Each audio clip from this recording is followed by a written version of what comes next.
Monde numérique. La réalité, c'est que pour réussir à avoir le maximum de bénéfices, c'est pas juste un agent dans un coin qui va réussir à faire, obtenir ce maximum de valeur. En fait, la difficulté, c'est comment j'arrive à les intégrer dans les processus métiers de façon complètement native, parce que c'est là, en réalité, où la valeur va se déployer.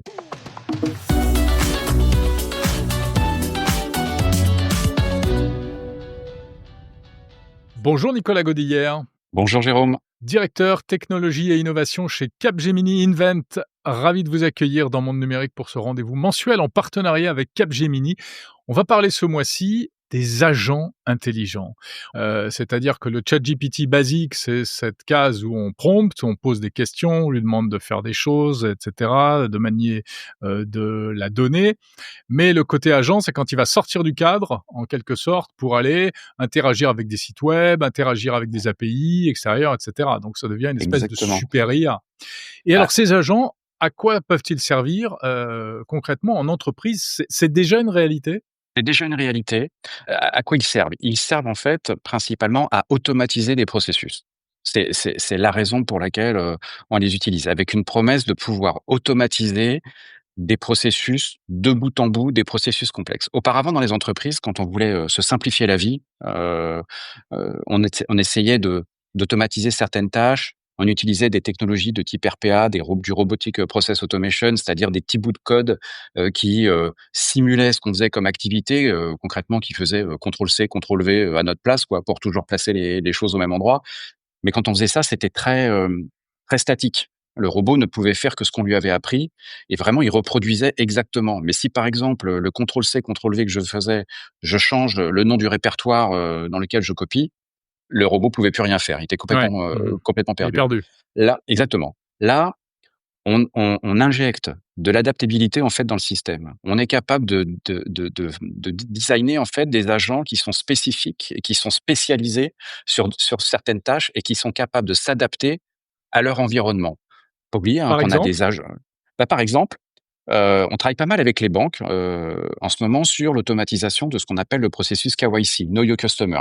C'est Ça a l'air, compliqué comme ça l'est pas du tout. C'est, le processus qui dit, je veux avoir, enfin, j'onboard un nouveau client dans la banque, je dois vérifier un certain nombre de paramètres, qui le concernent, depuis, le nom, jusque, sa carte d'identité, enfin tout un ensemble de critères qui font que je peux estimer si je prends un risque ou pas de prendre ce client dans mon système, dans ma banque. Le processus est parfaitement connu. Il est parfaitement détaillé, on sait exactement quelles sont les tâches qui s'enchaînent et c'est toujours le même. C'est toujours la même chose. On doit toujours aller chercher, les mêmes choses. Bah, donc là, on travaille avec les banques pour, designer des systèmes multi-agents qui vont être capables de savoir: «OK, je dois récupérer cet ensemble d'informations, donc ces informations-là, je vais aller les chercher pour une partie sur internet. L'autre partie, je vais aller la chercher dans les systèmes internes, de la banque. Certaines choses, je ne saurais pas, donc je vais être obligé de demander des informations complémentaires, donc je vais interagir avec le client d'origine» et tout ça dans une architecture multi-agent qui permet de dire: «J'ai un agent qui orchestre un peu toutes les compétences. Il dit: «OK, j'ai compris. Je dois aller chercher, la carte d'identité, je dois vérifier qu'elle est bonne, je dois vérifier, le justificatif de domicile, je dois vérifier un certain nombre de points. J'ai des agents spécialisés qui sont dans mon équipe et à qui je vais demander de façon séquentielle de faire cette activité. Moi, à la fin, ils vont me donner leurs résultats. Je vais résumer tout ça, je vais regarder s'il me manque des choses. S'il manque des choses, je vais, créer un email qui sera envoyé pour aller chercher le reste. Tout ça, c'est des choses que les humains, entre guillemets, faisaient quoi jusqu'à Mmh. maintenant. C'est pas forcément ce qu'il y a de plus, drôle à faire, d'ailleurs dans le processus. Donc on l'automatise, sauf qu'une seule IA est pas capable de faire ça toute seule. C'est trop large. Il Mmh. faut pouvoir les spécialiser et puis surtout, il faut qu'à cette IA, on lui donne des capacités d'aller chercher ces informations à droite, à gauche, et de pouvoir, propager les données qu'il récupère dans d'autres systèmes, donc de pouvoir interagir avec ces systèmes. Voilà, ça c'est une vraie réalité. C'est qu'un exemple. On commence à voir arriver des agents dans les interactions, clients, pour comment tu sais, les centres d'appel, Mmh. le support utilisateur parce que, on interagit avec une IA, mais quand tu lui poses une question, cette IA, elle a besoin d'aller chercher de l'aide, en fait. Elle a besoin d'aller chercher l'information relative à la question et cette information, elle l'a pas dans son modèle qui a été pré-entraîné. Mmh.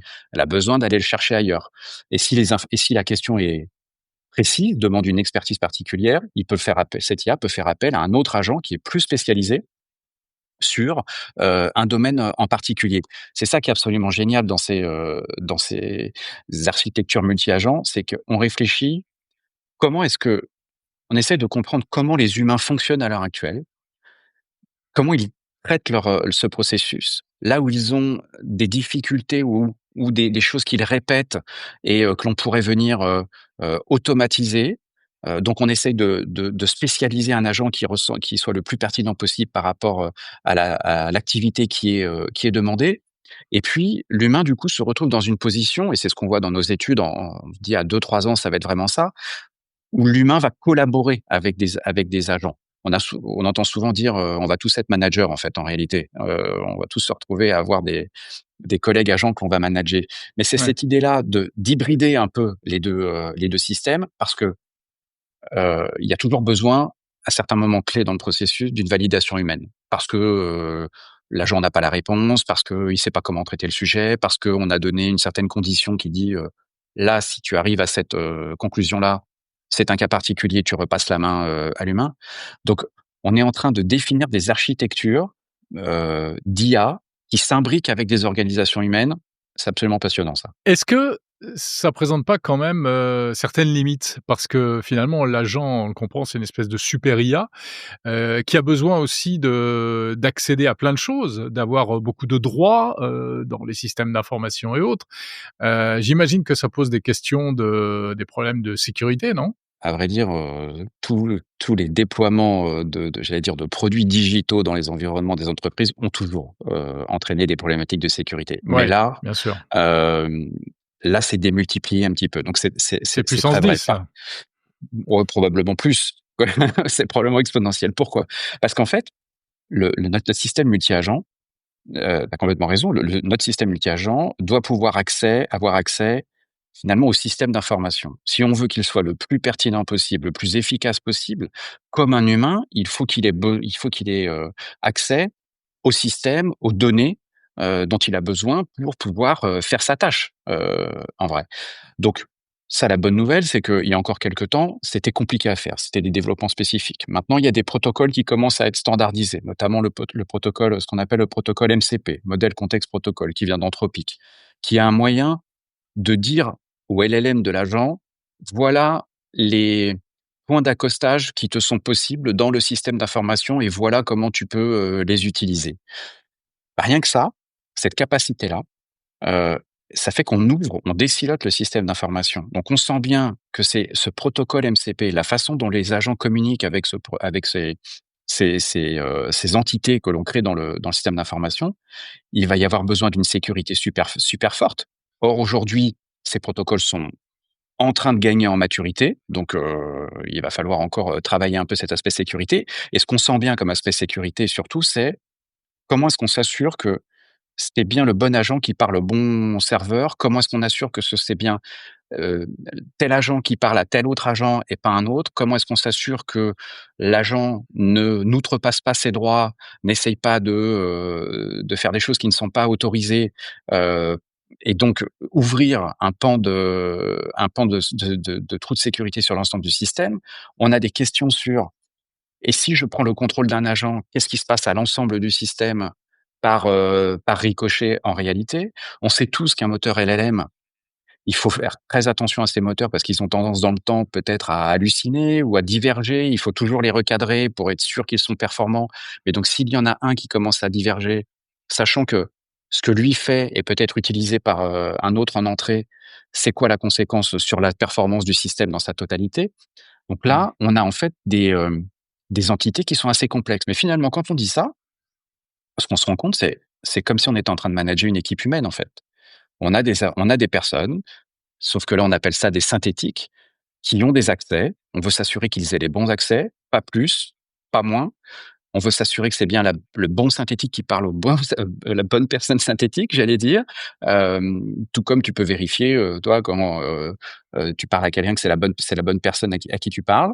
Donc on retrouve un petit peu, on veut s'assurer que la compétence de chaque agent, elle est bonne dans le temps. Donc comment est-ce que je le forme dans le temps? Comment je m'assure qu'il est toujours aussi performant? Beh, comme nous, on continue à se former, comme nous, on continue à apprendre des Mmh. choses pour s'assurer qu'on fait bien notre travail. Finalement, on retrouve maintenant dans ces architectures, agentiques, des principes d'organisation humaine et de, façon de manager, humaine.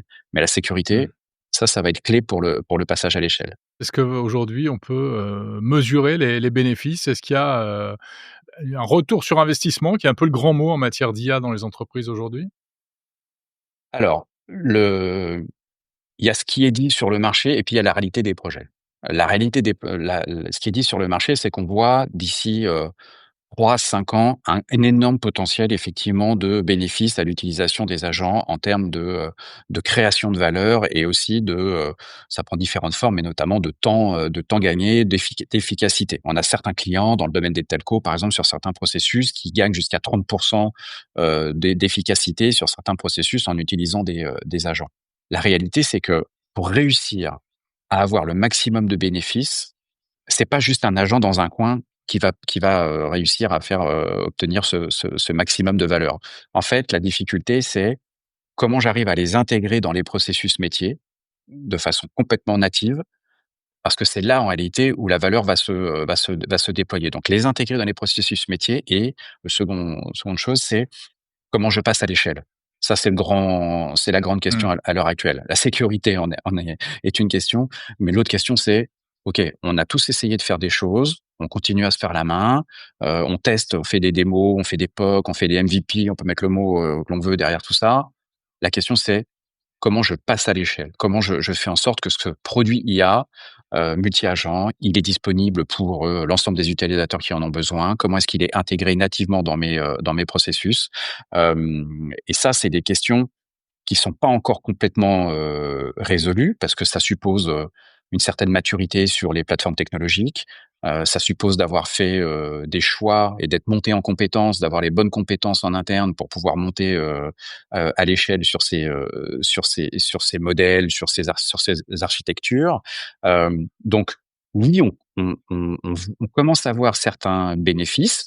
Je dirais le minimum, c'est, 8-10 de productivité sur des process, jusqu'à 30 dans certaines autres industries comme, telco, comme je mentionnais. Mais avec un effort, qui aujourd'hui va nous porter encore, hein, quelque temps, quelques années pour que ce soit, vraiment natif dans les architectures et les organisations. Un dernier mot sur l'adoption, on en est où, aujourd'hui? Et est-ce que c'est quelque chose qui, concerne encore uniquement les grands groupes ou, toutes les entreprises ou en tout cas, même les plus modestes peuvent y aller aussi? Mmh. Toutes les entreprises. Toutes les entreprises. Écoute, il se passe pas une semaine sans que, on ait la chance d'interagir avec des entreprises de toute taille pour à minima, éduquer sur, ce que sont les agents, ce qu'est l'IA générative, ce qu'elle n'est pas, ce qu'elle va être et comment l'utiliser. On travaille avec eux sur, quels sont les cas d'usage prioritaires, ceux qui apportent le plus de valeur et qui sont le plus éligibles à ce type de solution. Et puis, un point qui est important à se dire: «Et comment je peux y aller?» L'avantage aujourd'hui, c'est par rapport à d'autres technologies qu'on a vues peut-être avant, c'est que finalement, c'est accessible par tout le monde. Tous les éditeurs de solutions quasiment, sur la place ont injecté quelque part dans leurs solutions de l'IA générative ou de l'agentic. Que ce soit dans les solutions collaboratives, que l'on connaît, très bien, que ce soit dans des solutions métiers, qui sont utilisées par des directions financières, par des directions RH, par des directions, juridiques, que ce soit dans des systèmes industriels.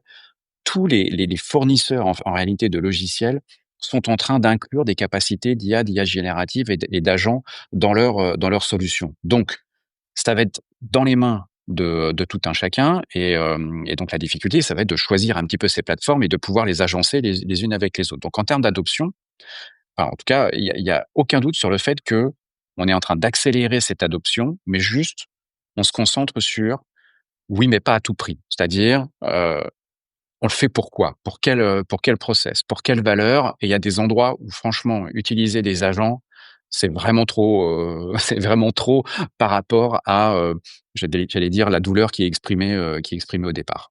Merci Nicolas Godillère, directeur technologie et innovation chez Capgemini Invent.